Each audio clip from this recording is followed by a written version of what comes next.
Everybody needs somebody.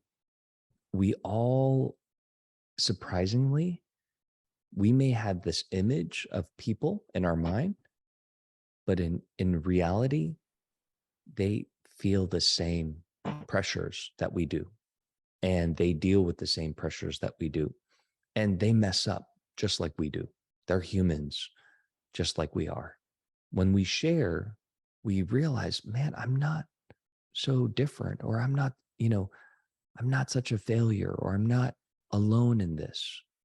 There are other people that feel the same way too. And we're all human, right? We're all trying to do our best. And sometimes it doesn't go our way. And we support one another. Pressure will never go away. No matter what level of mastery you're at. You could be Tiger Woods. You remember him talking about the first tee shot when he was playing at Riviera? There was an interview, his first tournament that he's ever played as a PGA professional, Tiger Woods. He played at Riviera, and they showed a clip of him.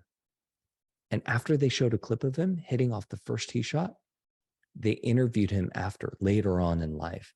And they said, walk us through that first tee shot. It looked like you were just supremely confident, like you had everything put together and you ripped it. Like, what were you thinking?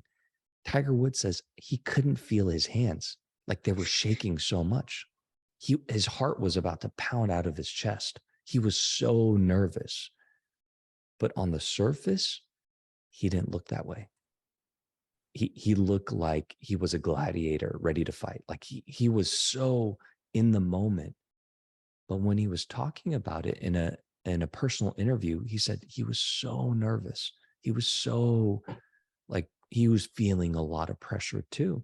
All the same symptoms, but nobody could tell. And I think that's the trick. That's the difference, where even masterful performers, they're going to feel the same pressure. But a lot of the times, even though they feel it, they don't show it. And that's hard to do. But it's almost a practice that when I'm feeling this pressured, how can I have my game face on? How can I lean into this pressure? Like I'm excited for it, even though, yes, I want it so badly. But again, when I want it so badly, I can get ahead of myself. I can start comparing. I start looking around, and I forget to do the things that bring me into this moment, like breathing. We heard Eno and Christian talk about breathing and the importance of breathing.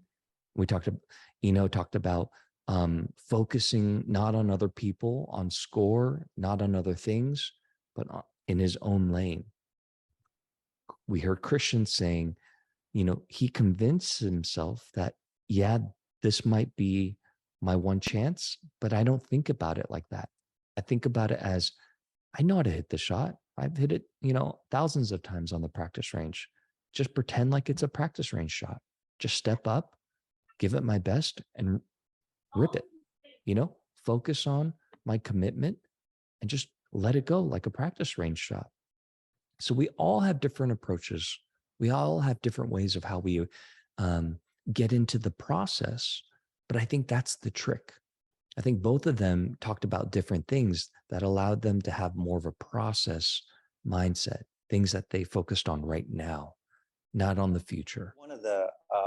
One of the things I've noticed about the last couple of golfers, or two golfers I've worked with recently, is when they're on the putting green, they have three balls, and the first one they just putt, and they kind of see where it goes.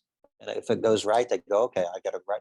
Instead of going through the process of, lining up the ball, picking the line of what they think is the line, they use the first ball as the test case. And for me, I would prefer them to actually look at the line, choose a line, and go with it, rather than just, okay, I'm going to hit three balls and I'll eventually get the line right. I did catch what you were saying. And my player today, we were on the 15th hole, right on the cut line, and she had about a 4-foot birdie putt on a par 5. the first putt was, she initially had about 20 foot, left about 4 or 5 feet short, and then had the second putt. She just walked up and really hit it quick, got it totally out of her routine. After the round, I talked to her a bit. And she's a rookie, just out of college, and she said, my hands, I couldn't feel my hands, and I just wanted to get it over with. And I mentioned, I said, you totally got out of your routine. I go, you probably need to practice this, and one of the techniques would be to slow down and do some kind of do the breathing. So even a player at this level can get nervous, not feel their hands, and get out of the routine. So I think what you were saying earlier fits right into a lot of young players.